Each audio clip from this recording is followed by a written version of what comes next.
everybody, really quickly, I wanted to talk about in this video how to go about setting up your backup files, knowing where do your backup files even, where do they even end up? So, and then also how do you set your autosave so it'll automatically save your work in case something bad happens and you don't want to lose all that work that you've done.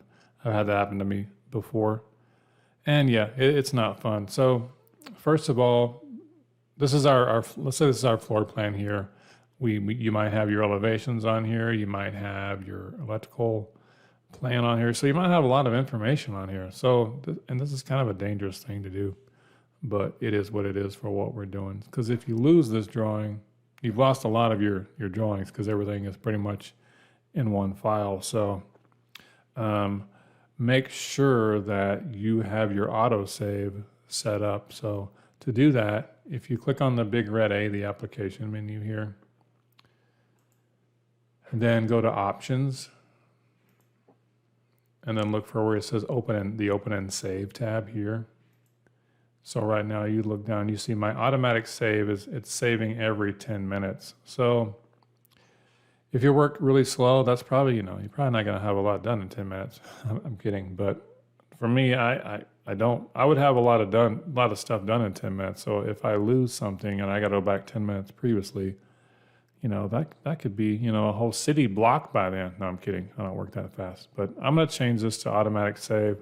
I'm going to change this to 5 minutes.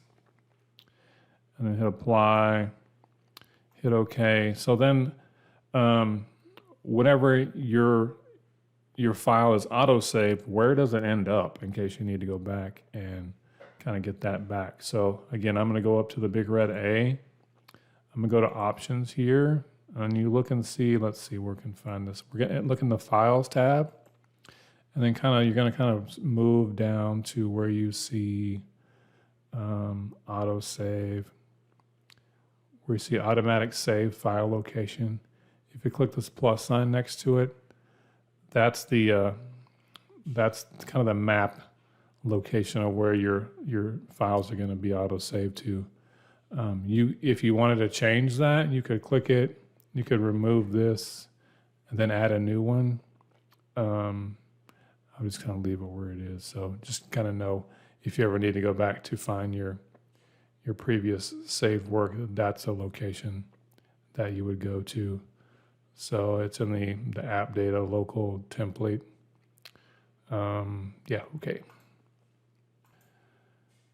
All right, so I've gone to that folder where all those backup files are saved. So you can kind of see, oops, let me close this. Let me get this in the screen. So here, let's see, here's an example of a backup file here, an AutoCAD backup file.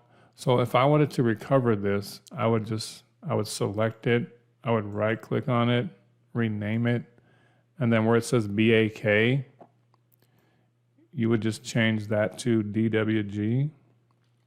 And that's probably going to give you a warning. It says if you change the file extension, it might become unusable. Are you sure you want to change it? So yes. And then now it becomes a drawing file. And now you can open up that that file as a drawing file and kind of see what kind of progress it saved. Hopefully it's not too far back in the timeline, so you don't got to redo a lot of stuff. But that's kind of how you go about finding your backup files and getting them back, hopefully. So let me cancel out of all of this. Like I said, if you want to change your file location, you can to make it where you know where they're going to be more easily and readily available, but that's how you do it.